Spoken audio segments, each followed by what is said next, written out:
주님의 사랑 안에 거하시기 바랍니다. 오늘 본문 말씀은 잠언 29장 1절에서 14절이고요.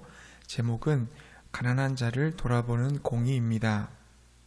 본문은 악인과 의인의 대조를 통해서 지혜를 가르치고 있습니다. 우리는 악인의 모습과 의인의 모습을 대조해 보면서 악인의 모습은 버리고 의인의 모습은 취해야겠습니다. 그럼 먼저 악인의 모습을 보도록 하겠습니다. 악인은 어떤 사람입니까? 첫째, 악인은 목이 곧은 사람입니다. 1절에 보면 자주 책망을 받으면서도 목이 곧은 사람은 갑자기 패망을 당하고 피하지 못하리라고 했습니다. 목이 곧은 사람은 권위의식을 가진 부러지지 않는 사람을 말합니다. 사람이 크기 위해서는 매를 잘 맞아야 합니다. 꾸지람 듣는 것을 좋아할 사람은 없지만 지혜로운 사람은 꾸지람을 양약으로 삼아 자기를 새로운 사람으로 만드는 데 반하여 목이 곧은 사람, 악인은 꾸지람을 받고도 변하지 않습니다. 그는 미련하고 교만한 사람입니다. 그는 갑자기 멸망하게 될 것입니다. 마치 산산조각난 항아리처럼 회복할 수 없는 사태를 맞이할 것입니다. 둘째, 악인은 자기중심적인 사람입니다. 악인은 자신의 이익을 확보하는 데만 관심을 기울입니다. 그런 자가 권세를 잡으면 사회는 분쟁의 소굴이 되기 때문에 백성들이 탄식하게 됩니다. 그는 방탕한 데에 마음을 빼앗기고 가산을 탕진합니다. 그리고 사람들에게 뇌물을 내게 하고 자신보다 더 큰 권세에게는 아첨합니다. 정치인 중에 이런 사람이 있다면 그는 도둑 정치를 하게 될 것입니다. 도둑 정치가 뭡니까? 국민들이 자신들의 권한을 정치인에게 위임했습니다. 그럼 정치인은 국민들로부터 위임된 권한을 공익을 위해 써야 합니다. 그런데 그것을 사익을 위해 쓴다면 그것이 바로 도둑 정치인 것입니다. 즉 공적으로 위임된 권력과 권한을 사익을 위해 사용하는 것이 도둑 정치입니다. 도둑 정치는 고질적인 부정부패이며 한 사회를 무너뜨린 죄악인 것입니다. 결국 6절과 8절의 말씀처럼 그들은 자신이 친 그물에 걸려 넘어지게 되고 사회를 혼란스럽게 만들게 됩니다. 셋째, 악인은 분별력이 없는 사람입니다. 12절의 말씀을 봅시다.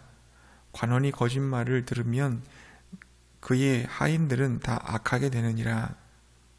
통치자가 거짓말을 경청하면 그의 모든 신하가 죄를 범하게 됩니다. 왜 통치자가 거짓말과 아첨하는 말에 귀를 기울일까요? 분별력이 없기 때문에, 즉 지혜가 없기 때문인 것입니다. 그래서 솔로몬은 왕으로 등극할 때 하나님께 일천번제를 드린 후에 듣는 귀를 달라고 청하지 않았습니까? 듣는다는 것은 분별하는 힘, 옳고 그름을 따지는 능력을 말합니다. 곧 듣는 귀가 지혜인 것입니다. 미국의 신학자 나인홀드 니버는 이렇게 말했습니다. 주여, 바꿀 수 있는 일은 바꾸는 용기를, 바꿀 수 없는 일은 그대로 받아들일 수 있는 평정을 주시고 이 두 가지 차이를 구별할 줄 아는 지혜를 주소서. 악인에게는 이런 분별력, 지혜가 없기에 그런 피 흘리기를 좋아하여 폭력을 일삼으며 타인에게 해를 입힙니다. 그리고 자신의 분노를 다스리지 못하고 폭발시킴으로 이웃에게 상처를 주게 되는 것입니다. 이제 의인의 모습을 살펴보도록 하겠습니다. 의인은 어떤 사람입니까? 한 가지만 말씀드리면 의인은 약자들을 배려하는 사람입니다. 의인은 자기중심적이지 않고 타자중심적입니다. 사익을 추구하지 않고 공익을 추구합니다. 그래서 의인은 6절의 말씀처럼 노래하고 기뻐합니다. 의인이 부르는 노래는 어떤 노래일까요? 사회적 약자에 대한 배려의 노래이며 어려움을 겪는 사람의 사정에 동참하는 노래입니다. 그래서 모두 함께 기쁘게 살아가는 세상을 만들려 합니다. 가난한 사람은 스스로의 힘으로 설 수 없기에 의인은 그에게 가서 그의 손을 잡고 일으켜 세워줍니다. 나만 행복한 것이 아니라 약자들과 함께 더불어 행복할 수 있기를 바라는 것입니다.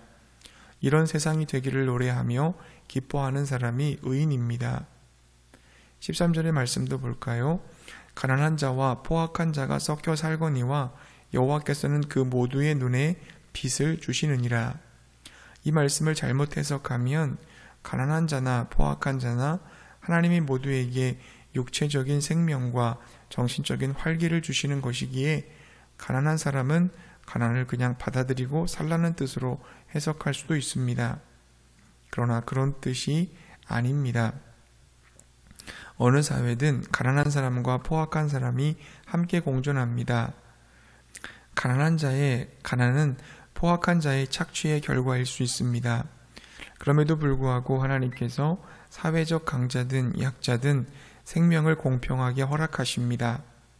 이 말은 하나님은 여전히 가난한 사람에게 깊은 관심을 가지고 계시다는 뜻입니다. 비록 잘못된 세상, 불의한 세상이지만 하나님은 가난한 사람을 귀하게 여기시는 것입니다. 그러므로 왕이 할 일이 무엇입니까? 14절의 말씀처럼 왕은 가난한 자를 성실하게 신원해야 합니다. 그럴 때 그 왕위가 영원히 견고해지는 것입니다. 왕은 하나님의 통치를 이 땅에 대행하는 자입니다. 하나님은 약자들, 홀로 설 수 없는 사람들을 불쌍히 여기십니다. 왕은 그들이 인간다운 삶을 살 수 있도록 도와주어야 합니다. 그들을 돌보고 배려해야 하는 것입니다. 그들이 억울한 일을 당하지 않도록 정당하게 재판을 받도록 해야 합니다. 그때 왕위가 튼튼해지는 줄로 믿습니다. 사랑하는 성도님들, 우리 모두는 왕 같은 제사장입니다. 우리는 예수님을 모신 거룩한 성전, 교회입니다. 의인으로서 우리가 이 땅에서 무엇을 해야겠습니까? 약한 이웃들을 사랑해야 합니다. 약자들을 돌보고 배려하며 섬겨야 할 줄로 믿습니다. 주변의 누군가에게 삶의 보람과 희망을 안겨주는 것이 우리의 소명임을 믿으시기 바랍니다. 말씀을 정리합니다. 악인과 같이 목이 곧은 교만한 사람, 자기중심적인 이기적인 사람, 분별력이 없는 미련한 사람이 되지 맙시다.